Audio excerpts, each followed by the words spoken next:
Saat kamu lapar, tapi terlalu malas keluar rumah atau enggan masak makan malam, apa yang bisa menolongmu? Ya, betul. Minta ibu saja yang memasak. Gratis. Tapi, tunggu. Sebenarnya, kita sedang membahas pesan antar makanan. Ya, hubungi nomor yang sudah kamu hafal. Pesan, tunggu sebentar, dan makananmu pun sampai. Mudah sekali. Tapi, apa kamu pernah melihat situasi ini dari sudut pandang petugas pengantar makanan? 1. Dia tak bisa berlama-lama menunggumu membuka pintu. Dia bisa mengetuk pintu atau meneleponmu beberapa kali. Setelah itu, dia berhak pergi. Jadwal pesan antarnya padat.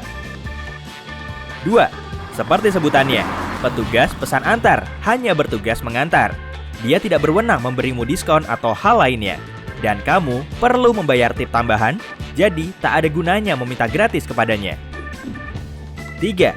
Mungkin kamu sudah tahu, saat cuaca buruk, banyak restoran tidak menerima pesan antar dan menawarkan pesanan yang ambil sendiri. Alasan dibalik tindakan ini sederhana. Kebanyakan pengantar makanan masih muda, sehingga pengalaman mengemudinya kurang. Dan mengemudi saat hujan deras, badai, atau saat jalanan licin sangat berbahaya. 4. Tipmu sebaiknya berkisar antara 10-15% dari harga pesananmu. Kalau kamu memesan banyak pizza untuk acara pesta, bisa jadi si pengantar cuma mengantar pesananmu di sepanjang perjalanan. Itu sangat memakan waktu. Akan menyebalkan juga kalau tipnya tidak seberapa. 5. Tapi, kalau kamu biasa memberi tip yang lumayan, pasti para pengantar makanan di luar sana sedang mengantre untuk memperebutkanmu. Ya, saat ini juga. 6. Kalau pihak restoran mengatakan mereka tidak melayani pengiriman ke lingkunganmu, mereka tidak punya sentimen terhadapmu kok.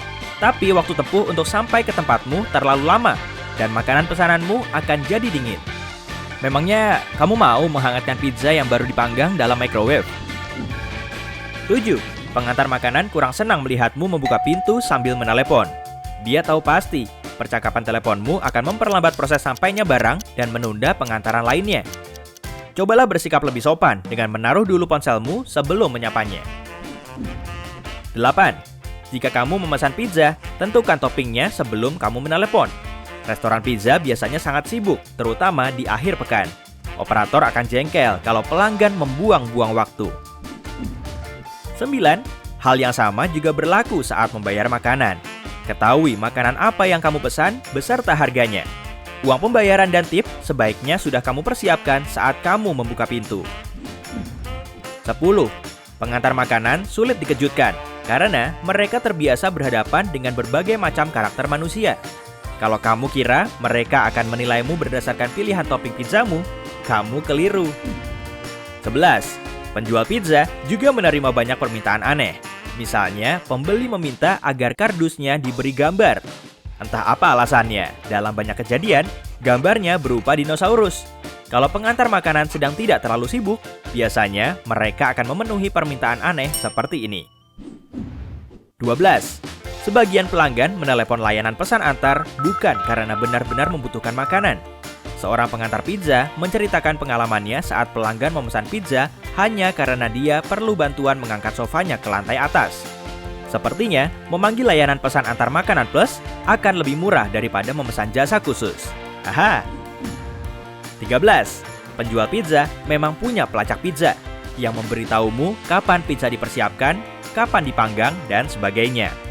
Kebanyakan pelanggan percaya pelacak itu berjalan secara otomatis, dihubungkan dengan semacam timer yang menghitung mundur. Tapi kenyataannya, setiap tahap diperbarui secara manual, dan kadang perkiraan waktunya lebih lama agar semuanya terlihat lebih lancar. 14. Kadang, pengantar makanan menampakkan kesan seolah dia akan senang mengobrol denganmu di abang pintu. Tapi, kalau kamu bukan pelanggan setianya, sebenarnya dia tak punya waktu. Dia memang ramah dan menyenangkan, tapi di pikirannya selalu ada pengiriman lain. 15. Layanan pesan antar makanan tahu saat anak-anak sedang berbuat jahil. Suara samaran mereka biasanya kurang baik, dan meskipun layanan yang tercanggih bisa memblokir nomor seperti itu, kebanyakan tidak, agar mereka bisa melacak nomor itu. 16. Kebanyakan pengantar makanan bekerja sangat lama, 12-14 jam sehari. Mereka sangat ingin pulang saat jam kerjanya sudah selesai. Itu sebabnya jangan pesan makanan mendekati waktu tutup, lalu marah-marah karena kamu tidak mendapatkannya. 17. Petugas layanan antar makanan mengingat pelanggan yang tidak pernah memberi tip. Tentu saja, mereka tidak akan berbuat macam-macam yang nantinya akan mengancam pekerjaannya. Tapi coba tahan tipnya, makananmu akan sampai lebih lama dari waktu normal. 18. Hal lain yang tidak disukai pengantar makanan yaitu pemberi tip dengan kartu kredit. Ya, alat ini memang sangat memudahkan pelanggan karena tak perlu mencari recehan. Tapi, ini juga bisa membuat makananmu tidak jadi diantar. 19. Setelah memesan pizza, cobalah bersabar. Untuk mengolah pizza, diperlukan waktu setidaknya 20 menit. Lalu, pengantar makanan juga masih perlu waktu untuk membawanya ke rumahmu. 20. Kebanyakan pengantar makanan menggunakan kendaraan mereka sendiri untuk membawa makanan. Kalau kendaraan pribadinya bermasalah, mereka terpaksa mengendarai mobil sewaan untuk bekerja. Bagusnya, atasan mereka biasanya memberikan uang transport dan perawatan mobil. 21. Pengantar makanan mengatakan, tip paling banyak biasanya diberikan oleh keluarga yang berpenghasilan menengah serta rendah. Mereka lebih peka dengan perjuangan yang harus dilalui oleh para pengantar pesanan. Semakin kaya suatu keluarga, akan semakin sedikit tip yang diberikan. Apa kamu sepakat dengan anggapan ini? Beritahu aku di kolom komentar. 22. Sebagian orang menjadikan layanan pesan antar sebagai pekerjaan sambilan. Jam kerja yang fleksibel mempermudah mereka untuk mendapat tambahan uang. 23. Saat pizzamu masih dalam perjalanan, bisa saja terjadi kecelakaan. Ya, kita tak pernah tahu.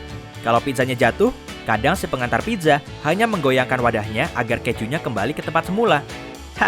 Tentu saja kalau pizzanya tidak terlalu hancur. Kalau yang jatuh kue pie, si pengantar tidak akan membawanya ke tempatmu. Dia akan kembali untuk mengambil pie yang baru. 24. Kamu tak perlu meminta pesan antar kalau tempat tinggalmu hanya di seberang restoran. Mungkin kelihatannya, petugas akan mudah mengantarkan makananmu. Tapi, perjalanan pendek ini akan mengacaukan seluruh proses pengiriman, karena dia harus membawanya sambil berjalan kaki ke tempatmu. Ambil sendiri saja, biayanya juga akan lebih murah. 25. Meski tak akan mengakuinya, pengantar makanan lebih suka melihatmu memakai baju saat kamu mengambil makanan. Ya. 26. Waktu petang dan malam hari merupakan shift tersibuk, dan itulah jam kerja kebanyakan pengantar makanan. 27. Pengantar makanan senang diperlakukan dengan baik. Siapa coba yang tidak suka? Kalau di luar hujannya deras dan dia basah kuyup, jangan biarkan dia berdiri di balik pintu tertutup saat kamu mengambil uang. 28. Pengantar makanan tahu beberapa trik agar kamu memberi tip lebih banyak. Kalau pelanggannya punya anjing, si pengantar bisa memuji hewan itu atau sejenak bermain-main dengannya. Kalau dia mengantar pizza ke mahasiswa yang giat belajar, dia bisa menanyakan tentang ujiannya, dan sebagainya. Ini disebut layanan personal. Sekarang, hal semacam ini sangat jarang, sehingga saat kita melakukannya akan jadi ciri khas tersendiri. 29. Kebanyakan pengantar pizza tak akan mau makan pizza, meskipun di dunia ini cuma ada makanan pizza. Para staf biasanya mendapat makanan gratis atau berdiskon dari restoran tempat mereka bekerja. Sehingga mereka menyantap makanan yang sama selama berminggu-minggu dan berbulan-bulan. Dan tentu saja akan bosan. Entahlah, terlalu banyak pizza? Memangnya ada? Oh ya? Bagaimana menurutmu? Beritahu di kolom komentar ya. Hey, jika kamu belajar hal baru hari ini, cobalah variasikan topping di pizzamu. Dan, klik tombol suka di video ini, lalu bagikan pada teman-temanmu. Inilah beberapa video menarik lainnya yang bisa kamu tonton. Klik saja video di salah satu sisi layar, dan ingat, tetaplah di sisi terang kehidupan.